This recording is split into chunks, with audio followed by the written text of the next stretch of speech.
ಈ ಬಾರಿಯ ಲೋಕಸಭಾ ಚುನಾವಣೆಯ ಫಲಿತಾಂಶದ ಆಘಾತದಿಂದ ಬಿಜೆಪಿ ಇನ್ನೂ ಹೊರಬಂದಿಲ್ಲ. ಕೇಂದ್ರದಲ್ಲಿ ಸತತ 3ನೇ ಬಾರಿಗೆ ಅಧಿಕಾರಕ್ಕೆ ಬಂದರೂ ಕೂಡ ಬಿಜೆಪಿಗೆ ಬಹುಮತ ಲಭಿಸದೇ ಇರೋದು ಪಕ್ಷದ ಒಳಗೆ ತಳಮಳವನ್ನು ಸೃಷ್ಟಿಸಿದೆ.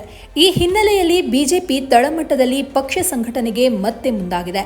ಅದರ ಭಾಗವಾಗಿ ಪ್ರಧಾನಿ ನರೇಂದ್ರ ಮೋದಿಯವರು ಇವತ್ತು ಬಿಜೆಪಿ ಪ್ರಧಾನ ಕಚೇರಿಗೆ ಭೇಟಿ ನೀಡಿ ಪಕ್ಷದ ಕಾರ್ಯಕರ್ತರನ್ನ ಭೇಟಿ ಮಾಡಿ ಸಮಾಲೋಚನೆ ನಡೆಸಲಿದ್ದಾರೆ ಅಂತ ಮೂಲಗಳು ತಿಳಿಸಿವೆ. ಇನ್ನು ಮೂಲಗಳ ಪ್ರಕಾರ ಮೋದಿ ಇವತ್ತು ಸಂಜೆ 6 ಗಂಟೆಯ ಸುಮಾರಿಗೆ ಪಕ್ಷದ ಪ್ರಧಾನ ಕಚೇರಿಗೆ ತಲುಪಿ ಅಲ್ಲಿ ಅವರು ಪಕ್ಷದ ಕಾರ್ಯಕರ್ತರನ್ನ ಉದ್ದೇಶಿಸಿ ಮಾತನಾಡಲಿದ್ದಾರೆ. ಈ ವೇಳೆ ಹಲವು ಮಹತ್ವದ ವಿಚಾರಗಳ ಕುರಿತು ಚರ್ಚೆ ನಡೆಸಲಿದ್ದಾರೆ. ಇನ್ನು 2027ರಲ್ಲಿ ಉತ್ತರ ಪ್ರದೇಶದಲ್ಲಿ ವಿಧಾನಸಭಾ ಚುನಾವಣೆ ನಡೆಯಲಿದ್ದು ಈಗಾಗಲೇ ಪಕ್ಷ ಸಂಘಟನೆಗೆ ಬಿಜೆಪಿ ಮುಂದಾಗಿದೆ.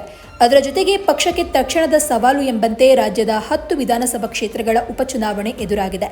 ಲೋಕಸಭಾ ಚುನಾವಣೆಯ ವೇಳೆ ರಾಜ್ಯದಲ್ಲಿ ಬಿಜೆಪಿ ಕಳಪೆ ಪ್ರದರ್ಶನವನ್ನು ತೋರಿದ ಹಿನ್ನೆಲೆಯಲ್ಲಿ ಈ ಉಪಚುನಾವಣೆಯಲ್ಲಿ ಪಕ್ಷ ತನ್ನ ಸಾಮರ್ಥ್ಯ ತೋರಿಸಬೇಕಾದ ಒತ್ತಡಕ್ಕೆ ಸಿಲುಕಿದೆ.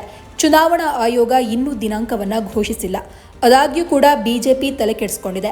ಈ ಮಧ್ಯೆ ಈ ಉಪಚುನಾವಣೆಯಲ್ಲೂ ಸಮಾಜವಾದಿ ಪಕ್ಷ ಅಂದರೆ ಎಸ್ಪಿ ಮತ್ತು ಕಾಂಗ್ರೆಸ್ ಮೈತ್ರಿ ಮಾಡಿಕೊಳ್ಳಲಿದೆ ಎಂಬ ಊಹಾಪೋಹಗಳು ಹರಡಿದೆ. ಇನ್ನು ಲೋಕಸಭಾ ಚುನಾವಣೆಯಲ್ಲಿ ಉತ್ತರ ಪ್ರದೇಶದಲ್ಲಿ ಎಸ್ಪಿ 37 ಸ್ಥಾನಗಳನ್ನು ಗೆದ್ದರೆ ಬಿಜೆಪಿ ಕೇವಲ 33 ಕ್ಷೇತ್ರಗಳಿಗೆ ತೃಪ್ತಿ ಪಟ್ಕೊಂಡಿದೆ.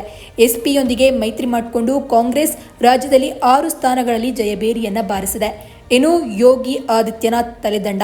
ಇದರ ಜೊತೆಗೆ ಉತ್ತರ ಪ್ರದೇಶ ಬಿಜೆಪಿಯಲ್ಲಿ ಭಿನ್ನಮತ ಸ್ಫೋಟಗೊಂಡಿದೆ. ಸಿಎಂ ಯೋಗಿ ಆದಿತ್ಯನಾಥ್ ಮತ್ತು ಡಿಸಿಎಂ ಕೇಶವ್ ಪ್ರಸಾದ್ ಮೌರ್ಯ ನಡುವಿನ ಮುಸುಕಿನ ಗುದ್ದಾಟ ಬಹಿರಂಗವಾಗಿದ್ದು, ಇಬ್ಬರ ನಡುವಿನ ಭಾರೀ ಭಿನ್ನಮತದ ಬೆನ್ನಲ್ಲೇ ಕೇಶವ್ ಪ್ರಸಾದ್ ಮೌರ್ಯ ಅವರು ಬಿಜೆಪಿ ರಾಷ್ಟ್ರೀಯ ಅಧ್ಯಕ್ಷ ಜೆಪಿ ನಡ್ಡಾ ಅವರನ್ನ ಭೇಟಿ ಮಾಡಿರೋದು ಮತ್ತಷ್ಟು ಕುತೂಹಲವನ್ನು ಮೂಡಿಸಿದೆ. ಅದು ಅಲ್ಲದೆ ಚುನಾವಣೆಯಲ್ಲಿನ ಹಿನ್ನಡೆಯ ಬಳಿಕ ಸಿಎಂ ಯೋಗಿ ಆದಿತ್ಯನಾಥ್ ತಲೆದಂಡವಾಗಲಿದೆ ಎಂಬ ವದಂತಿಗೆ ಮತ್ತಷ್ಟು ಪುಷ್ಟಿ ಸಿಕ್ಕಂತಾಗಿದೆ. ಈ ಎಲ್ಲ ಹಿನ್ನೆಲೆಯಲ್ಲಿ ಇಂದಿನ ಸಭೆ ಕುತೂಹಲವನ್ನು ಮೂಡಿಸಿದೆ.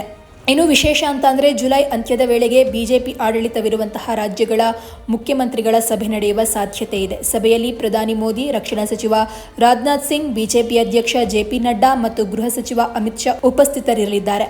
ಮೂಲಗಳ ಪ್ರಕಾರ ಲೋಕಸಭಾ ಚುನಾವಣೆ ಫಲಿತಾಂಶ ಹಾಗೂ ಸರ್ಕಾರ ಮತ್ತು ಸಂಘಟನೆಯ ನಡುವಿನ ಸಮನ್ವಯತೆ ಕುರಿತು ಚರ್ಚೆ ನಡೆಯಲಿದೆ.